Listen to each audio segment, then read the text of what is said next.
तो last part में हमने देखा था कि माइक की मॉम ने उसकी मैरिज के लिए एक सेरेमनी रखी थी जिसमें माइक कई लड़कियों को रिजेक्ट कर चुका था, पर तभी एक पर्पल आईज वाली लड़की आती है जो माइक को बहुत पसंद आती है, लेकिन वो लड़की अचानक से एक डीमन में बदल जाती है। अब आगे तो इस पार्ट की शुरुआत में हम माइक की फैमिली के ग्रैंड एल्डर को देखते हैं जो शराब पी रहे थे। तभी उनके घर की कैंडल्स बुझ जाती है और वहाँ खिड़की से एक डीमन आ जाता है जिसका नाम किमिंग था। अब वो ग्रैंड एल्डर किमिंग से पूछता है कि तुम यहाँ क्यों आए हो, जिसपे किमिंग बोलता है कि 7 डिवाइन बीट्स की वजह से मेरा क्लैन तुम्हारे प्लेनेट पर कब्जा नहीं कर पाया, जिसकी वजह से मेरे क्लैन के लोग लाखों सालों तक नींद में चले गए। लेकिन अब 100 साल बीत चुके हैं जिसकी वजह से हमारे क्लैन के लोग धीरे धीरे जाग रहे हैं, तो हम फ्यूचर में इस प्लेनेट पर कब्जा जरूर कर लेंगे। इसके बाद किमिंग एल्डर से कहता है कि मैं यहाँ 7 डिवाइन बीड में एक पियरलेस बीड लेने आया हूँ। ये सुन के एल्डर चौंक जाते हैं, साथ ही उन्हें गुस्सा भी आ रहा था, पर किमिंग एल्डर से कहता है कि आप गुस्सा मत कीजिए क्योंकि मैं यहाँ आज किसी को मारना नहीं चाहता। ऊपर से फ्यूचर में इस प्लेनेट पर कब्जा करने के बाद हमें गुलामों की जरूरत पड़ेगी। अब किमिंग एल्डर से बोलता है कि मुझे पियरलेस बीड मिलते ही मैं यहाँ से चला जाऊंगा। ये सुनकर एल्डर गुस्से में अपनी वाइन किमिंग पर फेंक देते हैं, लेकिन किमिंग उस वाइन को कलेक्ट करके पी जाता है और हंसने लगता है। इधर हम उस पर्पल आई वाली डीमन को देखते हैं जिसका नाम येमिंग था, जिसका असली रूप देखकर वहां आई सारी पब्लिक डर के मारे वहां से भाग जाती है। इसके बाद येमिंग उन सबसे कहती है कि मैं यहाँ तुम सबको मारने के लिए डीमन डोमेन से आई हूँ, जिसपे माइक के फादर येमिंग से बोलते हैं कि हमारी सिटी की तो तुम्हारे डोमेन के साथ दुश्मनी ही नहीं है, तो तुम हमें क्यों मारना चाहती हो। तो येमिंग कहती है कि मैं यहाँ बस पियरलेस बीड लेने आई हूँ क्योंकि वो हमारे क्लैन के लिए जरूरी है, इसलिए वो हमें दे दो वरना मुझे तुम लोगों को मारना ही पड़ेगा। तो माइक बोलता है कि मुझे वो बीट देने में कोई दिक्कत नहीं है, पर वो मेरी बॉडी से जुड़ चुका है तो तुम उसे कैसे लोगी। ये सुनकर माइक के फादर उसे चाटा लगा देते हैं और उसे कहते हैं कि तुम नहीं जानते कि पियरलेस बीड ह्यूमंस के लिए एक वरदान है, क्योंकि किसी को नहीं पता कि ह्यूमंस पर कब बड़ी मुसीबत आ जाए। इसलिए मैं तुम्हें ये ऑर्डर देता हूँ कि तुम्हें पियरलेस बीड को अपनी जान पर खेल कर भी बचाना होगा, क्योंकि पियरलेस बीड ही ह्यूमंस के सर्वाइवल की लास्ट होप है। ये सुनकर येमिंग हंसते हुए बोलती है कि भाषण अच्छा था, लेकिन इसका कोई फायदा नहीं क्योंकि वो वक्त दूर नहीं जब हम डीमंस इस प्लेनेट पर कब्जा कर लेंगे। इसके बाद येमिंग माइक के पास जाकर उस पर अटैक करती है ताकि माइक मर जाए और पियरलेस बीड उसे मिल जाए, लेकिन माइक की मॉम उसे बचा लेती है। पर येमिंग के हल्के से अटैक से ही वो पूरा स्टेडियम ही टूट गया था। अब माइक के फादर अपने सैनिकों के साथ येमिंग पर अटैक करते हैं, लेकिन येमिंग एक झटके में उन सबको दूर फेंक देती है जिससे सैनिक मर जाते हैं और माइक के फादर बहुत घायल हो जाते हैं। ये देखकर माइक को अपने फादर की चिंता होने लगती है, लेकिन माइक की मॉम उसे फादर के करीब नहीं जाने देती। तभी माइक के फादर उठ जाते हैं और अपना आर्मर पहनकर अपनी पूरी ताकत से येमिंग पर अटैक करते हैं, लेकिन येमिंग उस अटैक से बड़े प्यार से बच जाती है। तो माइक के फादर फिर से येमिंग पर अटैक करते हैं, पर येमिंग माइक के फादर को पकड़ लेती है और अपने हाथ को उनके पेट के आर पार कर देती है। तो माइक के फादर येमिंग को पकड़ लेते हैं और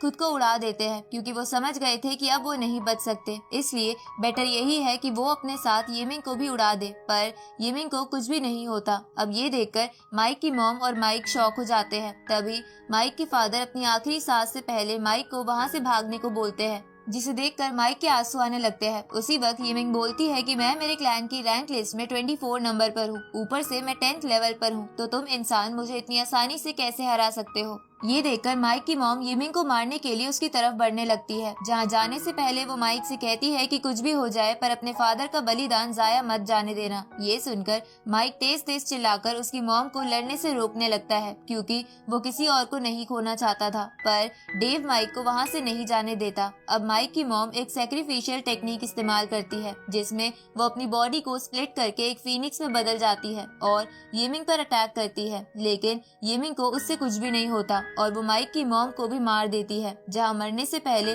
माइक की मॉम डेव से कहती है कि इसे यहाँ से ले जाओ, साथ ही वो माइक को बोलती है कि मैं तुम्हें बहुत प्यार करती हूँ। ये सुन के माइक चिल्लाने लगता है। तभी येमिंग माइक की तरफ बढ़ती है, लेकिन उससे पहले ही डेव पियरलेस बीट की मदद से माइक को अपनी सिटी के हाउस ऑफ होप में ले आता है। पर वहां पहुंचने पर माइक रोते हुए डेव से कहता है कि प्लीज मुझे वहां वापस ले चलो क्योंकि मेरे पेरेंट्स ऐसे नहीं मर सकते हैं। लेकिन डेव माफी मांगते हुए उसे अपनी सील में कैद कर देता है, लेकिन माइक इतना इमोशनल हो गया था कि वो उस सील को भी अपने हाथ से तोड़ देता है। ये देखकर डेव खुद के क्लोन्स बना लेता है और अलग अलग डायरेक्शन में भागने लगता है ताकि माइक उसे टच ना कर पाए। क्योंकि टच करने से माइक पियरलेस बीट की टेलीपोर्टेशन पावर इस्तेमाल कर सकता था। अब डेव को भागता देख माइक उस पर अटैक करता है, लेकिन वो डेव के क्लोन्स थे। तभी माइक को आउट ऑफ कंट्रोल होता देख डेव माइक की पावर्स पियरलेस बीट की मदद से अपने अंदर डाल लेता है और उसे कहता है कि अगर तुम वहां गए तो तुम भी मारे जाओगे। पर माइक डेव की बात नहीं सुनता और उसे गालियां देते हुए उस पर फिजिकल अटैक्स करने लगता है, क्योंकि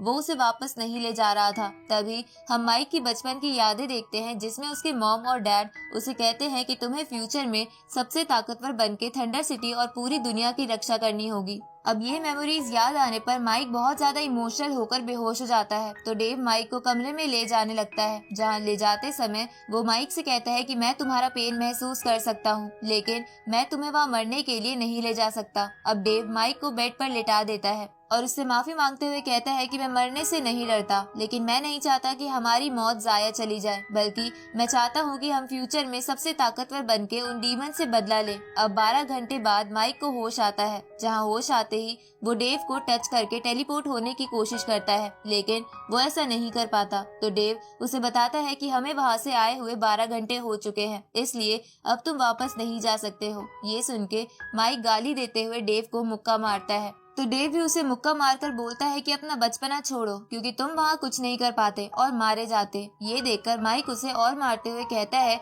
कि तुम नहीं जानते कि बिना पेरेंट्स के कैसा फील होता है। पर तभी वहाँ वो बच्चा आ जाता है जिसकी डेव ने पहले जान बचाई थी। अब उस बच्चे को देखकर माइक डेव को छोड़ देता है और साइड में बैठ जाता है। तो वो बच्चा माइक के पास आकर उसे एक पतंग देते हुए कहता है कि जब मैं बीमार था तो हाउस ऑफ होप की इंचार्ज मुझसे कहती थी कि अगर मुझे पेन हो रहा है तो मैं रो सकता हूँ, क्योंकि रोने से अगले दिन तक सारा पेन खत्म हो जाता है। ये सुन के माइक वो पतंग लेकर जोर जोर से रोने लगता है और बहुत देर हो जाने के बाद भी माइक रो ही रहा था, क्योंकि उसे अपने पेरेंट्स की याद आ रही थी। थोड़ी देर बाद डेव माइक के पास आकर उसे कहता है कि अब मैं समझ गया हूँ कि ब्लू हमें जल्द से जल्द 9th लेवल पर पहुँचने के लिए क्यों कह रहा था, क्योंकि 9th लेवल के बिना हम उन डीमन से नहीं लड़ सकते हैं। इसके बाद डेव माइक से बोलता है कि मैंने तुम्हें जानबूझकर वापस नहीं जाने दिया था, क्योंकि तुम अभी बहुत इमोशनल हो, लेकिन तुम्हें थंडर सिटी वापस तो जाना ही होगा, क्योंकि तुम अब थंडर सिटी के अगले राजा हो। साथ ही हमें ये भी पता लगाना होगा कि डीमंस को पियरलेस बीट क्यों चाहिए, इसलिए मैंने ब्लू डोमेन जाने के लिए एक बोट अरेंज कर ली है। साथ ही मैं भी तुम्हारे साथ चलूंगा। ये सुन के माइक डेव को सब चीजों के लिए थैंक यू बोलता है। आगे हम डेव और माइक को ब्लू डोमेन जाते हुए देखते हैं, जहाँ जाते हुए डेव माइक से कहता है कि मैंने अपने शहर में एक टेलीपोर्टेशन चैनल बना दिया है, ताकि अगर डीमंस थंडर सिटी में हमारा पीछा करे तो हम तुरंत यहाँ आ जाए। इसके बाद डेव माइक से कहता है कि मुझे लगता है कि उन डीमंस को हमारे पियरलेस बीट के बारे में उस कंपटीशन के दौरान पता चल गया होगा, जिसकी वजह से वो हमें ढूंढते हुए थंडर सिटी आ गए। पर पता नहीं अब थंडर सिटी की कैसी हालत होगी, इसलिए तुम्हें थंडर सिटी पहुँचने के तुरंत बाद अपने फैमिली के एल्डर के पास जाके उनसे इस बारे में सलाह लेनी चाहिए। ये सुन के माइक कहता है कि ग्रैंड एल्डर बहुत स्ट्रॉन्ग है, उन्हें पक्का कुछ नहीं हुआ होगा। अब डेव माइक से कहता है कि हमें थंडर सिटी से वापस आने के बाद किसी ऐसी जगह चले जाना चाहिए जहां कोई हमें ना ढूंढ सके, ताकि आसपास रहने वाले लोगों को नुकसान ना हो। जिसके बाद हम तभी वापस आएंगे जब हम 9th लेवल पर पहुंचकर खुद को प्रोटेक्ट करने और तुम्हारे पेरेंट्स का बदला लेने में कामयाब हो जाएंगे। ये सुन के माइक कहता है कि हमें स्ट्रॉन्ग बनने के लिए वक्त नहीं गंवाना चाहिए। इसके बाद वो दोनों कल्टीवेट करने लगते हैं, जहाँ माइक 4 एलिमेंटल फिशेस की मदद से कल्टीवेट कर रहा था, तो डेव हेवन के ऑरा से। अब कल्टीवेट करते हुए हेवन गॉड डेव से पूछते हैं कि विजडम यानी बुद्धि का मतलब क्या होता है, जिस पर डेव जवाब देता है कि एक ऐसी स्टेट होती है जब एक इंसान अपनी नॉलेज, मेमोरी, इमोशन और विजन को एक साथ इस्तेमाल करे। ये सुन के विजडम सिटी ऑरेकल डेव की बुक्स का लेवल बढ़ाकर 2 कर देते हैं। साथ ही इधर माइक की एलिमेंटल फिशेस भी एक वेल में कन्वर्ट होकर डेव में चली जाती है, जिससे डेव के पास एलिमेंटल हार्ट आ जाता है। अब अपने चेंजेस देखकर उन दोनों को बहुत अच्छा लगता है। तभी उन दोनों की पावर्स निकलकर मर्ज हो जाती है और पियरलेस बीट में बदल जाती है, जिसे देखकर वो दोनों हैरान हो जाते हैं। आगे हम एक बहुत ही खतरनाक डीमन लेडी को देखते हैं, जो एक क्रिएचर की सोल को एब्जॉर्ब करके हंसने लगती है। और इसी के साथ हमारा सीजन 1 यही खत्म होता है और इसका सीजन 2 जल्द ही रिलीज हो जाएगा। इसलिए आप चैनल को सब्सक्राइब कर लेना, ताकि सीजन 2 आते ही आपको अपडेट मिल जाए।